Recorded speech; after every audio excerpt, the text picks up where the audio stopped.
Hi student, कैसे हैं आप। My name is Vidyasagar Shrivastava. आज मैं आपके लिए परमाणु का टॉपिक लेकर आया हूं स्टूडेंट। वो है स्थायी कक्षा की ऊर्जा, यानी स्थायी स्थिर कक्षा में इलेक्ट्रॉन की ऊर्जा। इसको हम लोग कहते हैं energy of electron in stationery orbit, यानी एनर्जी ऑफ स्टेबल ऑर्बिट। ठीक है, स्टेबल ऑर्बिट की ऊर्जा। ये टॉपिक हम लोग पढ़ रहे हैं, किसके अंदर पढ़ रहे हैं student? Bohr's theory of hydrogen like atom के अंदर पढ़ रहे हैं। इसके अंदर हमने पहले आपको रेडियस का फार्मूला बताया था, फिर बोहर्स रेडियस का फार्मूला बताया था, और हमने बोहर्स रेडियस में आपके लिए जो बताया था स्टूडेंट, वो हमने आपको बताया था कि Rn is equal to n square R1 बताया था। जो बोहर्स रेडियस की पहली कक्षा की एनर्जी होगी, n मीन्स इसमें 1 2 3 है। ठीक है, n की वैल्यू 1 2 3 एंड सो ऑन। ये प्रिंसिपल क्वांटम नंबर है, मुख्य क्वांटम संख्या है। फिर उसके बाद हमने आपको बताया था वेलोसिटी, और आज हम लोग पढ़ेंगे एनर्जी का फार्मूला। ठीक है स्टूडेंट।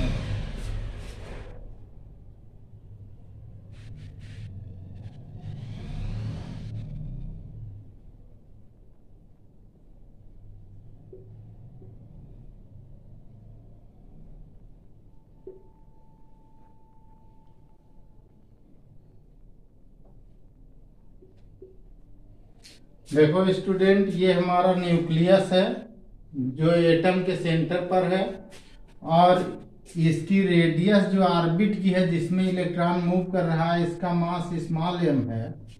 ठीक है, और इसकी वेलोसिटी v है। ठीक है स्टूडेंट, यहाँ पे हमने वेलोसिटी को v लिया हुआ है। अब हम लोग इसमें देखेंगे स्टूडेंट कि इसका फार्मूला होगा क्या जो है। ठीक है, तो पहले हम लोग देखें स्टूडेंट की एनर्जी इसमें कौन कौन सी होगी। तो एक तो देखिए स्टूडेंट कि ये ऑर्बिट में ऐसे मोशन कर रहा है, तो इसमें काइनेटिक एनर्जी बनेगी। जहां भी मोशन होगा वहां काइनेटिक एनर्जी होगी। दूसरा, यहाँ देखिए इनके बीच की डिस्टेंस कांस्टेंट है। यहाँ इलेक्ट्रॉन है तब भी आर है, यहाँ इलेक्ट्रॉन है तब भी आर है। इसका मतलब इनके बीच आर कांस्टेंट हुआ, तो दो चार्ज एक तरह से एक दूसरे के रेस्पेक्ट में स्टेशनरी माने जाएंगे। तब इनमें इलेक्ट्रोस्टैटिक पोटेंशियल एनर्जी भी होगी। ठीक है, तो हम लोग एक पॉइंट पहले शुरू करते हैं। इसके अंदर हम लोगों का पहला पॉइंट होगा काइनेटिक एनर्जी।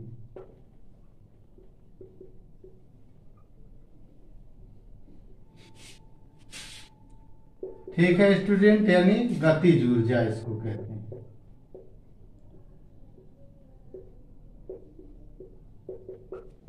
अब देखो स्टूडेंट, इसकी गतिज ऊर्जा कितनी होगी ये तो आप जानते हैं स्टूडेंट कि गतिज ऊर्जा का हम लोग क्या फार्मूला पढ़ते हैं। Kinetic energy K is equal to half mv square पढ़ते हैं। m क्या है? मास ऑफ इलेक्ट्रॉन है। v क्या है? वेलोसिटी ऑफ इलेक्ट्रॉन है। अब देखो स्टूडेंट, ये हमारा इक्वेशन 1 हुआ काइनेटिक एनर्जी का। हम लोग जानते हैं कि जो इलेक्ट्रॉन मोशन कर रहा है, इसको सेंट्रीपिटल फोर्स किससे प्रोवाइड हो रहा है? इनके बीच इलेक्ट्रोस्टैटिक फोर्स से हो रहा है। ठीक है, तो हम लोग उस फार्मूले का यहाँ यूज कर सकते हैं student. For centripetal force,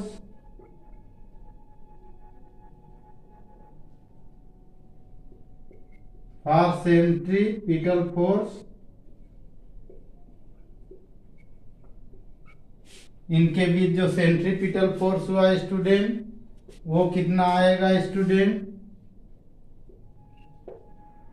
mv square upon r होता है। और ये किसके इक्वल होता है स्टूडेंट? कौन इसको प्रोवाइड करता है? इनके बीच जो इलेक्ट्रोस्टैटिक फोर्स है। तो इलेक्ट्रोस्टैटिक फोर्स इनके बीच क्या होता है? 1/4 पाई epsilon not Q1 means Jd, ये न्यूक्लियस का चार्ज हुआ Q1, और Q2 इलेक्ट्रॉन का चार्ज हुआ स्मॉल e, और इनके बीच की डिस्टेंस हुई r स्क्वायर। ठीक है स्टूडेंट। अब यहाँ देखो स्टूडेंट, इसमें आर हम दोनों ओर से कैंसिल कर सकते हैं। कैंसिल करने पर हमारा क्या फार्मूला निकलेगा student? K is equal mv² is equal to यहाँ से निकला z² अपॉन 4πε0r², यानी z² अपॉन 4πε0r। एक आर इधर कैंसिल हो चुका है। ठीक है स्टूडेंट। अब देखो स्टूडेंट, काइनेटिक एनर्जी फार्मूला यहाँ क्या लिखा? Half mv²। यहाँ mv² किसके इक्वल है? इसके। तो kinetic energy then from equation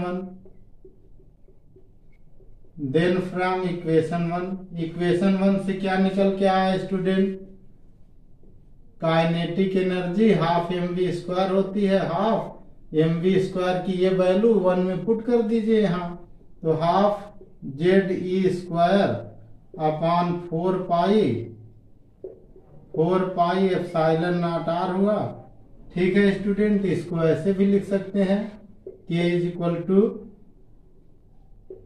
ze² upon 8π, 4 2 जा 8, ये मल्टीप्लाई हो जाएगा, 8πε0r हुआ। ये इक्वेशन नंबर 2 हुआ। अब देखो स्टूडेंट, पोटेंशियल एनर्जी इनकी कितनी होगी? तो पोटेंशियल एनर्जी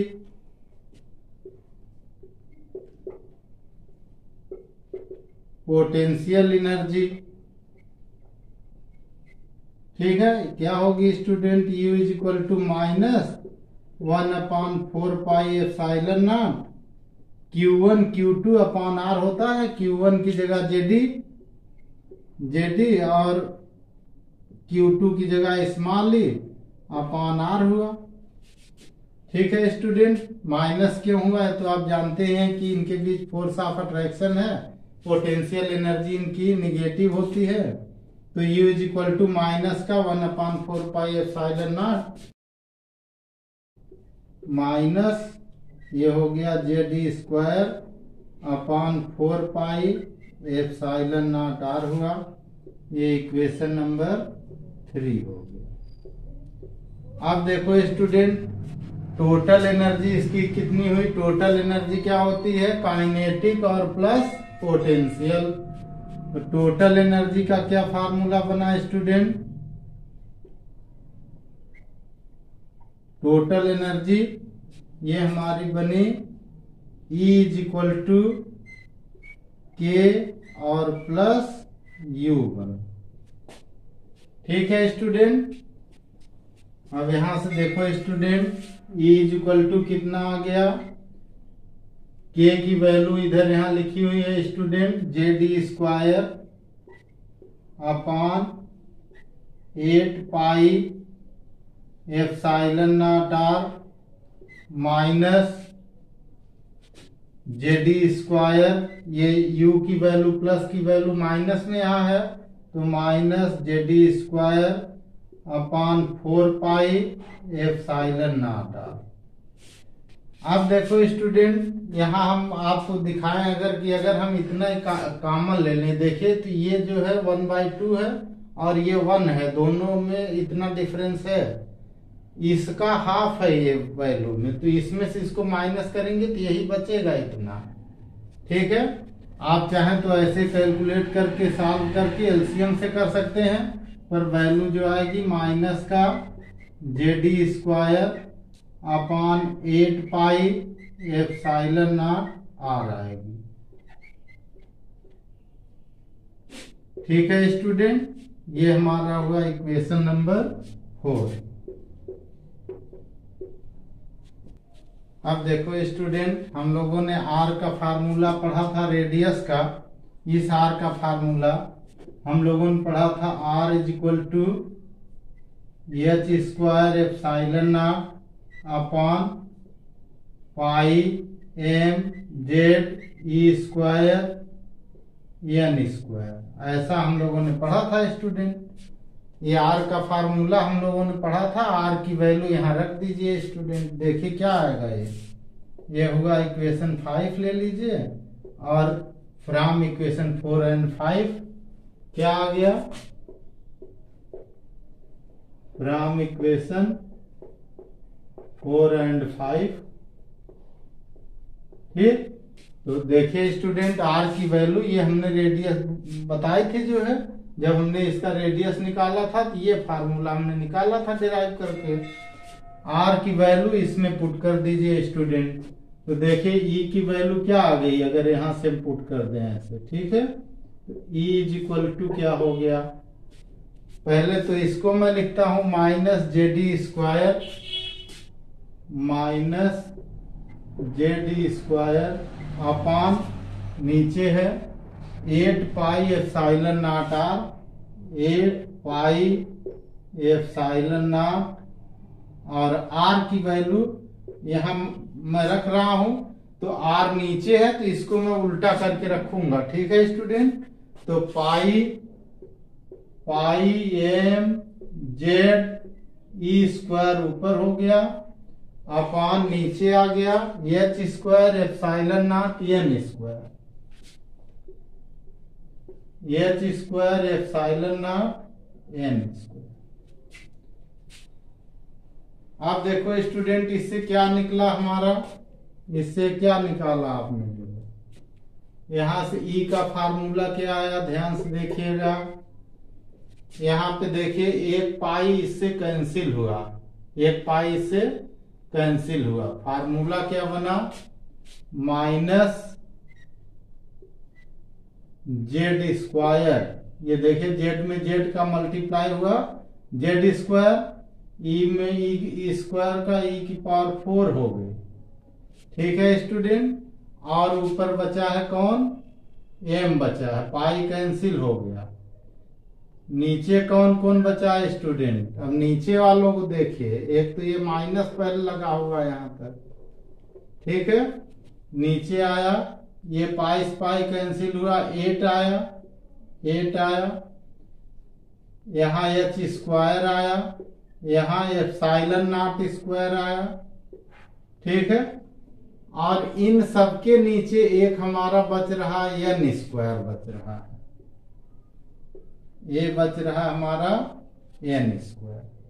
ठीक है स्टूडेंट, अब यहाँ पे देखो स्टूडेंट, हम लोग यहाँ कुछ नया कांस्टेंट बनाएंगे, E is equal to minus, हम अब इसको लिखेंगे h c Z square upon n square, और बाकी जो बचेगा उसको हम एक ब्रैकेट में डालेंगे। ठीक है स्टूडेंट, यही आपकी इस ब्रैकेट वाला समझ की जरूरत पड़ेगी स्टूडेंट, कि जब हम इसको ब्रैकेट में यहाँ डालेंगे, यहाँ पर आप इसको समझेंगे तो आपको थोड़ा आसानी होगी। हमने यहाँ एच सी ऊपर लिख दिया, जेड स्क्वायर लिख दिया, एन स्क्वायर लिख दिया, ध्यान से देखिए, जेड स्क्वायर हट गया, यहाँ बचा m, e to the power 4 बचा, ऊपर तो और कुछ बचा नहीं। ठीक है स्टूडेंट, नीचे क्या हमारा बच रहा, देखिए नीचे 8 आ गया, एच हमने एक ऊपर मल्टीप्लाई कर दिया, एच स्क्वायर पहले से यहाँ था तो एच क्यूब हो गया। ठीक है, एप्सिलॉन नॉट स्क्वायर हो गया। ठीक है, इसके अलावा एक चीज और, हमने सी को ऊपर बढ़ा दिया तो यहाँ सी आ गया। ठीक है स्टूडेंट, यहाँ पर आ गया m e to the power 4 8 h cube epsilon not square, और ये सी आ गया। ठीक है, इस पूरे कांस्टेंट को एक नया नाम दे दिया गया स्टूडेंट, इसको रिडबर्ग कांस्टेंट कहते हैं। यानी यहां से इसको हम लोग ऐसे लिखेंगे, E is equal to minus R h c Z square upon n square. ठीक है स्टूडेंट, ये हमारी एनर्जी का फार्मूला हो गया, ये हो गया फार्मूला नंबर 6 इसमें। ठीक है स्टूडेंट, अब यहाँ where R is equal to m e to the power 4 upon 8 h cube epsilon not square c. ठीक है, और ये है रिडबर्ग कांस्टेंट।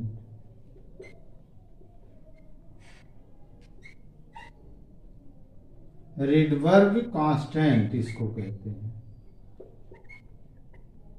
ठीक है स्टूडेंट, ये हमारा फार्मूला हो गया आर के लिए। ठीक है, ओके स्टूडेंट। अब देखो स्टूडेंट, आर एक कांस्टेंट है, रिडबर्ग कांस्टेंट। इसकी वैल्यू वगैरह की हम लोग बाद में अभी बात करते हैं। हम लोग एनर्जी देख रहे थे। ठीक है स्टूडेंट, तो यहाँ से जो हमारा फार्मूला एनर्जी का निकला, nth ऑर्बिट के लिए हम लोग इसको लिखते हैं इज इक्वल टू माइनस का RH upon n square Z square लिखते हैं। ये nth ऑर्बिट के लिए En हम लोग लिख देते हैं। ठीक है स्टूडेंट, फार्मूला यहाँ तक आप डिराइव करेंगे। और फॉर nth ऑर्बिट ये हमारा फार्मूला, यही फार्मूला है, यहाँ ये लिखा हुआ टोटल एनर्जी है। ठीक है, लेकिन n आया नंबर, यानी KLMN की जगह 1 2 3 यूज हुआ इसमें। ठीक है, प्रिंसिपल क्वांटम नंबर। और ये n जो है तो nth ऑर्बिट के लिए वहां होगा 1 2 3, फिर आप चेंज करेंगे इसको। अब देखो स्टूडेंट, यहाँ पे जो हमारी वैल्यू होती है student, R is equal to होता है 1.097 10⁷ पर मीटर। ठीक है, ये हमारा R होता है। H हमारा आपको पता ही है, H होता है 6.63 10⁻⁻34 जूल इंटू सेकेंड। और C स्पीड ऑफ लाइट है स्टूडेंट। अगर इन सब की वैल्यू हम इसमें रख दें तो En का फार्मूला क्या आ जाएगा student? En is equal to minus 1.097 10⁻7 हो गया, 6.63 10⁻³ ठीक है, और इंटू C की वैल्यू हमारी होती है 3 × 10⁸ और ऊपर हो गया Z स्क्वायर, नीचे हो गया N स्क्वायर। अब इतना ये जूल में हुआ स्टूडेंट, ये किस में आया? जूल में आया। अगर हम इसको इलेक्ट्रॉन वोल्ट में कन्वर्ट कर दें स्टूडेंट, ये हमारी एनर्जी किस में है? जूल में है। ठीक है स्टूडेंट, अगर हम इसको इलेक्ट्रॉन वोल्ट में कन्वर्ट कर दें तो हमारा जो फार्मूला आएगा En is equal to minus 1.097 10⁻7 into 6.63 10⁻⁻34 into 3 × 10⁸ upon 1.6 10⁻⁻19 और ये हो जाएगा Z स्क्वायर, नीचे हो जाएगा N स्क्वायर। ठीक है, और इतना हो गया इलेक्ट्रॉन वोल्ट में आ गया। अब इसका यूनिट हो गया इलेक्ट्रॉन वोल्ट हो गया। इसको पूरा सॉल्व करने पर जो आता है स्टूडेंट, वो E की वैल्यू हम यहाँ आपको बता दे रहे हैं, माइनस का 13.6। ठीक है, माइनस का 13.6 Z square upon N square EB आता है। ठीक है स्टूडेंट, ये हमारा इक्वेशन नंबर 5 हो गया। यानी E हमारा कौन क्या है? ये nth ऑर्बिट के लिए एनर्जी है, तो इसको N लिखते हैं। ठीक है, nth ऑर्बिट के लिए एनर्जी है। अब देखो स्टूडेंट, अभी जो हमने ये फार्मूला बताया था स्टूडेंट, इसमें सभी कांस्टेंट हैं। ये R भी कांस्टेंट है, R की वैल्यू हमने वहां रख दी है 1.097 10⁻7 पर मीटर। तो जब सब कांस्टेंट हैं, ये डिजिट आ रही है इसमें, देखिए किस पर डिपेंड हो रही है इसकी एनर्जी? केवल N स्क्वायर पर हो रही। Z भी कांस्टेंट होता है, इसका मतलब अलग अलग ऑर्बिट के लिए एनर्जी अलग अलग होगी एटम की। ठीक है, अब देखो स्टूडेंट, हम लोग देखेंगे हाइड्रोजन परमाणु के ऊर्जा स्तर, यानी energy level of hydrogen atom. ठीक है, एनर्जी लेवल। अब देखो स्टूडेंट, अभी हमने फार्मूला आपको बताया कि nth ऑर्बिट का formula En is equal to minus 13.6। ठीक है, Z square upon n square eV में बताया हमने। ठीक है स्टूडेंट। अब अगर हम लोग हाइड्रोजन एटम के लिए ले लें तो हाइड्रोजन एटम के लिए Z इक्वल टू 1 होता है फॉर हाइड्रोजन एटम।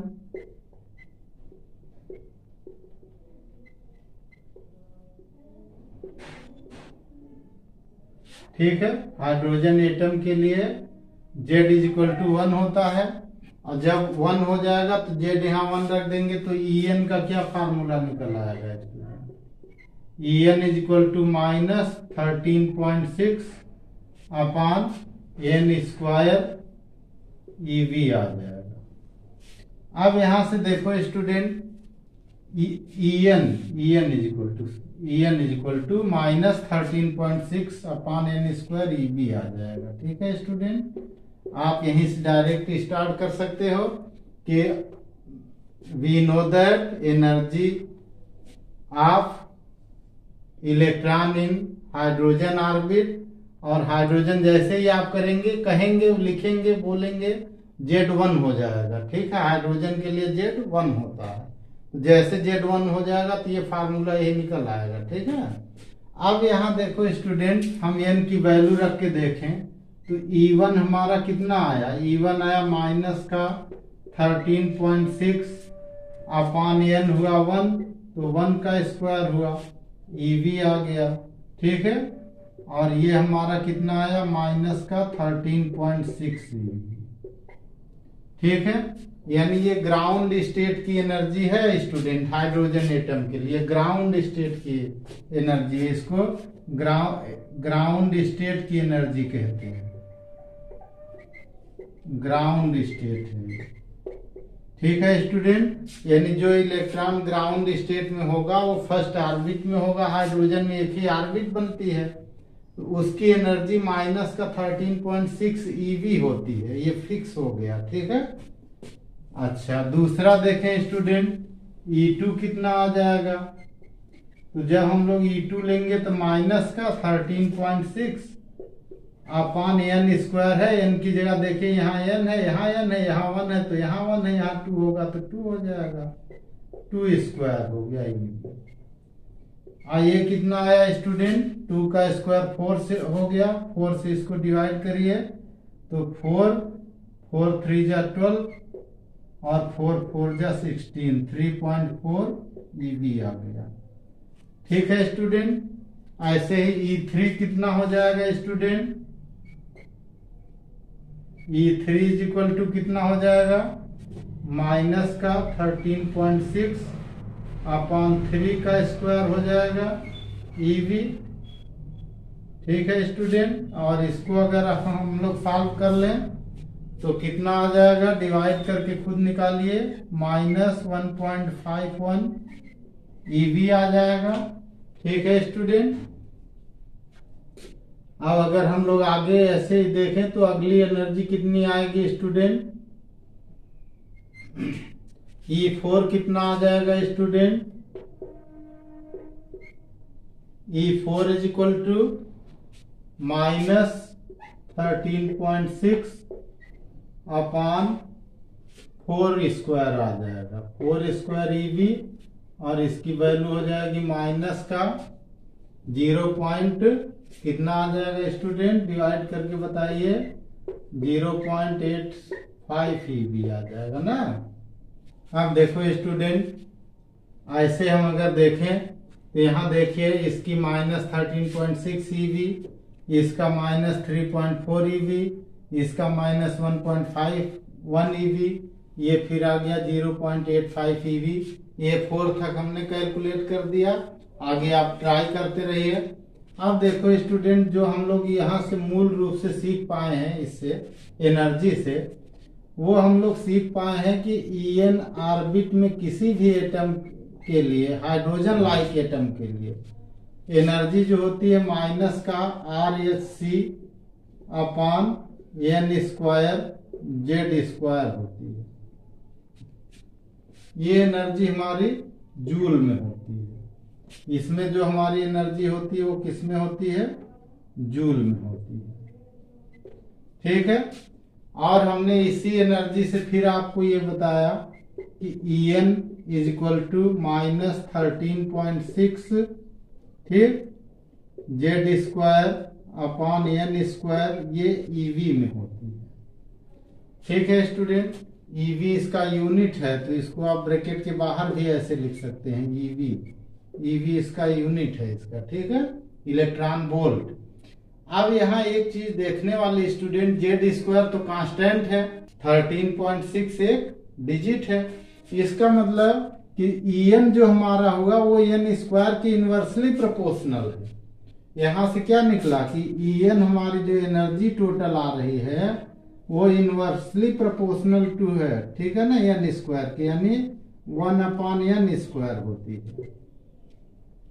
ठीक है स्टूडेंट, काइनेटिक एनर्जी का जो फार्मूला होता है वो यहाँ से देखो स्टूडेंट, जितनी है ये काइनेटिक एनर्जी यानी के nth ऑर्बिट में इलेक्ट्रॉन की काइनेटिक एनर्जी, अभी हमने फार्मूला बताया था वहां पे, अब ½ वाला, वो यहाँ से अगर हम देखें तो जो इतना है यही प्लस का होगा उसमें।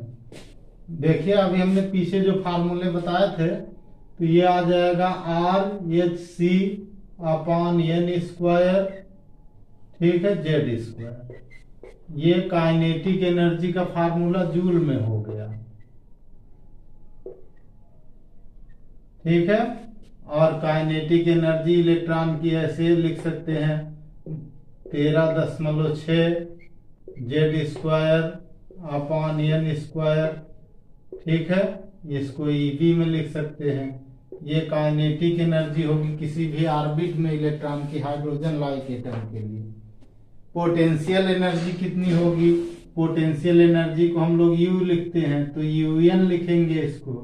पोटेंशियल एनर्जी कितनी होगी, काइनेटिक एनर्जी का 2 टाइम्स होती है, काइनेटिक उसका हाफ होता है पोटेंशियल का, तो 2 टाइम्स यानी 2 से इसमें मल्टीप्लाई करिए तो कितना आएगा स्टूडेंट, ये आ जाएगा -2 RH upon n square Z square, ये इतना जूल हो जाएगा, ये पोटेंशियल एनर्जी का फार्मूला हो जाएगा।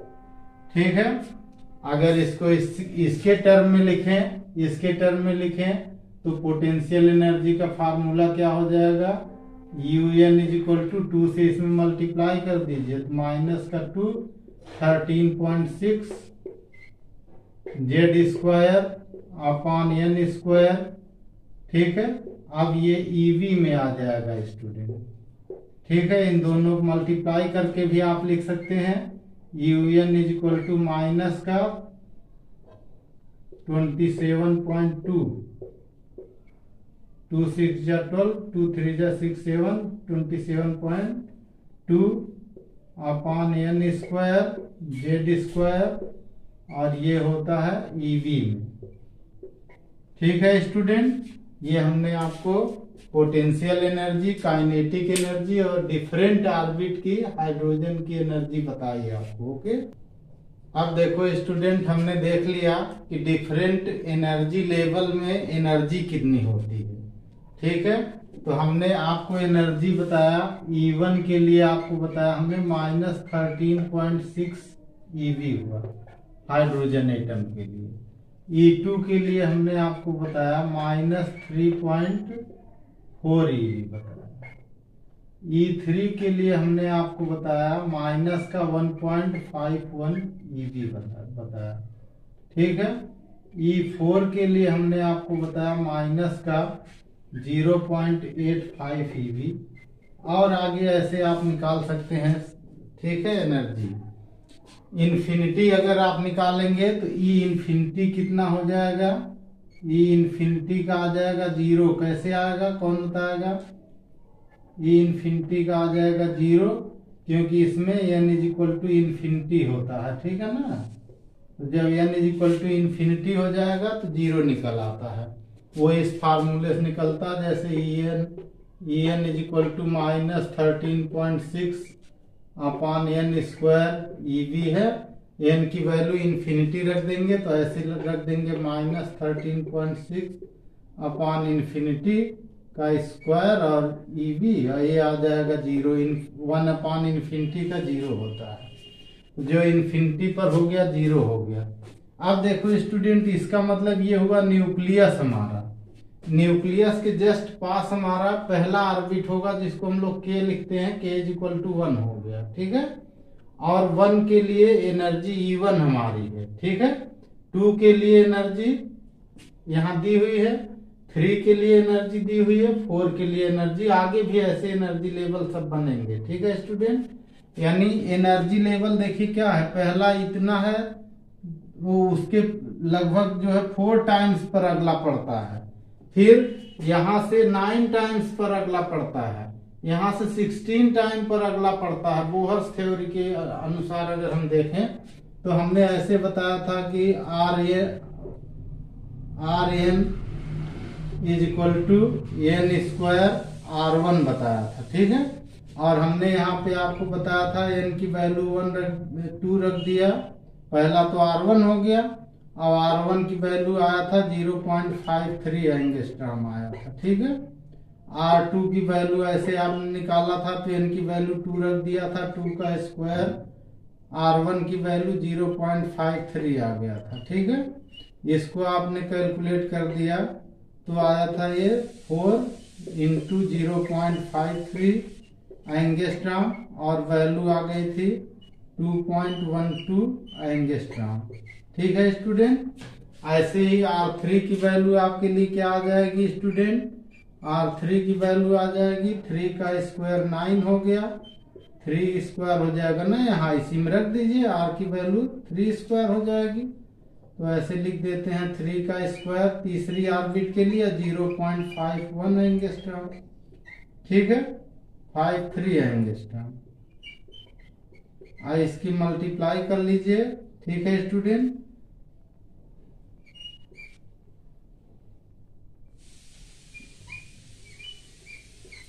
.77 एंगस्ट्रॉम पर आ रहा है, ठीक है स्टूडेंट। देखिए 9 3 जा 27, और 9 ये 3 स्क्वायर 9 होगा, 9 5 जा 45, और 2 47 आ जाएगा, ठीक है। तो इतना R3 आया, ऐसे R4 भी निकाल सकते हैं, ठीक है स्टूडेंट। इसका मतलब जो अलग अलग एनर्जी लेवल हुई, आखिरी एनर्जी लेवल जो हमारा होगा वो E∞ का होगा, ठीक है। और E∞ आप तो जानते हैं, इन्फिनिटी का मतलब एनर्जी वहां 0 हो गई, तो इसका मतलब इलेक्ट्रॉन एटम के बाहर हो गया, ठीक है ना। अब देखो स्टूडेंट, जनरली हम लोग जो पढ़ेंगे ऐसे डिस्क्रिएट एनर्जी लेवल के रूप में इसको पढ़ते हैं, ठीक है।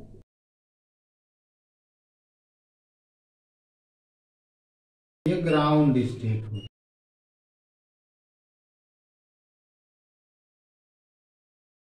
और इसकी एनर्जी -13.6 eV होगी। ये -3.4 eV पर बनता है, और इसको हम लोग N2 लिखते हैं, N = 2 लिखते हैं। फिर और इसके ऊपर बनाते हैं तीसरा, ठीक है, और इसकी एनर्जी हम लोग लिखते हैं -1.51 eV लिखते हैं, ठीक है, और ये N = 3 लिखते हैं, ठीक है। ऐसे ही हम लोग इसको आगे बनाएंगे तो ये आ जाएगा, माइनस की एनर्जी आएगी इसकी 0.85 eV, ठीक है, और इसको N = 4 लिखते हैं। ऐसे ही आगे बहुत सारे एनर्जी लेवल ऐसे बनेंगे, और आखिरी जो बनता है यहाँ पर बनता है ये इन्फिनिटी, ठीक है स्टूडेंट। यहाँ N = इन्फिनिटी हम लोग बनाते हैं, और एनर्जी को लिखते हैं 0, ठीक है, 0 eV एनर्जी हो जाती है। ऐसे हम लोग बनाते हैं, इसको स्टूडेंट जो है डिस्क्रिएट एनर्जी लेवल कहते हैं, ठीक है। यानी देखिए पहली एनर्जी लेवल यहाँ, दूसरा यहाँ, बीच में एनर्जी लेवल नहीं है, इसीलिए इसको डिस्क्रिएट कहते हैं। यहाँ देखिए एनर्जी लेवल दूसरा है, फिर खाली है, तो इसका मतलब रुक रुक करके एनर्जी लेवल होते हैं, इसीलिए इसको डिस्क्रिएट कहते हैं। डिस्क्रिएट एनर्जी लेवल का ये एक तरह से हाइड्रोजन एटम का डायग्राम है, ठीक है।